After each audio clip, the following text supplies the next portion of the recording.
வணக்கம், நான் சுதர்ஷன் மகேஷ். தில்லி சட்டமன்ற தேர்தல் வேகம் எடுத்து போயிட்டு இருக்குது. தொடர்ந்து நம்ம கருத்து கணிப்பு முடிவுகளை பார்த்துட்டு இருக்கிறோம். மொத்தமாக 70 சட்டமன்ற தொகுதிகள் இருக்குது. 36+ தொகுதிகளை கைப்பற்றுபவர்கள் ஆட்சி பிடிப்பார்கள். களத்தில் ஆம் ஆத்மி, பிஜேபி, காங்கிரஸ் அப்படின்னு சொல்லிட்டு மும்முனை போட்டி இருக்குது. இந்திய அலையன்ஸில் இருந்தாலுமே இவங்க 2 பேரும், காங்கிரஸ் அண்ட் ஆம் ஆத்மி 2 பேரும் தனித்தனியாக தான் களத்தை காண்றாங்க. கடந்த சில 5 ஆண்டுகளாக ஆம் ஆத்மி அங்கே ஆட்சியில் இருக்கிறாங்க. இந்த முறை யாருக்கான வாய்ப்பு அப்படின்னு எல்லாருடைய கண்களும் இருக்குது. 3 பேருமே இலவசங்களை மாறி மாறி வழங்கிட்டு இருக்கிறாங்க. இலவச அறிவிப்புகளை ஆளக்கூடிய அரசாங்கத்திற்கு எதிரான ஊழல் புகார் அப்படின்னு சொல்லிட்டு ஆட்சிக்கு எதிரான அலையும் இருக்கத்தான் செய்து. ஸோ இந்த நேரத்தில் யாருக்கான வாய்ப்பு அப்படின்னு சொல்லிட்டு பொலிட்டிக்கல் வியூஸ் தேர்தலுக்கு முந்தைய கருத்து கணிப்பு முடிவுகளை வெளியிட்டிருக்கிறாங்க. அவங்களுடைய ரிசல்ட்ஸ் படி யாருக்கான வாய்ப்பு இருக்குது அப்படின்றத தெரிஞ்சுக்கலாம். மொத்தமாக இருக்கக்கூடிய 70 தொகுதியில் பிஜேபி 34லேருந்து 40 தொகுதிகளை கைப்பற்றுவார்கள்னு சொல்லியிருக்கிறாங்க. ஆம் ஆத்மி 27லேருந்து 33 தொகுதிகளையும், காங்கிரஸ் 0லேருந்து 3 தொகுதிகளையும் கைப்பற்றுவார்கள் அப்படின்னு சொல்லியிருக்கிறாங்க.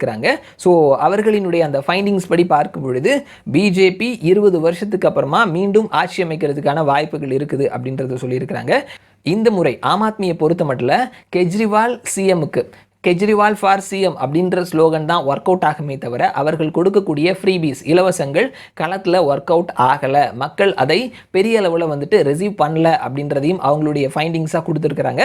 அடுத்தது காங்கிரஸை பொறுத்த மட்டும் காங்கிரஸ் 0லேருந்து 3 தொகுதின்னு சொல்லியிருக்கிறாங்க. ஸோ அவர்கள் கண்டிப்பாக அக்கௌண்ட் ஓப்பன் பண்ணிடுவாங்க அப்படின்னும் அவர்களினுடைய வாக்கு சதவீதம் 8லேருந்து 10% வரைக்கும் கண்டிப்பாக வரும் அப்படின்றதையும் சொல்லியிருக்கிறாங்க.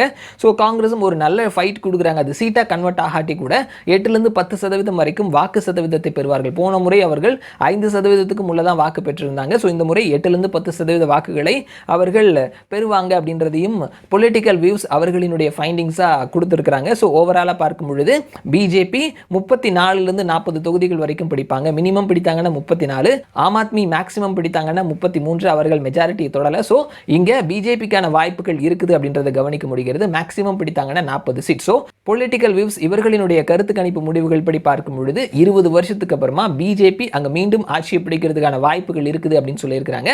பார்க்கலாம் என்ன நடக்குது அப்படின்னு சொல்லிட்டு. மறுபடியும் நான் உங்களை இன்னொரு வீடியோவில் சந்திக்கிறேன். அது வரைக்கும் நன்றி.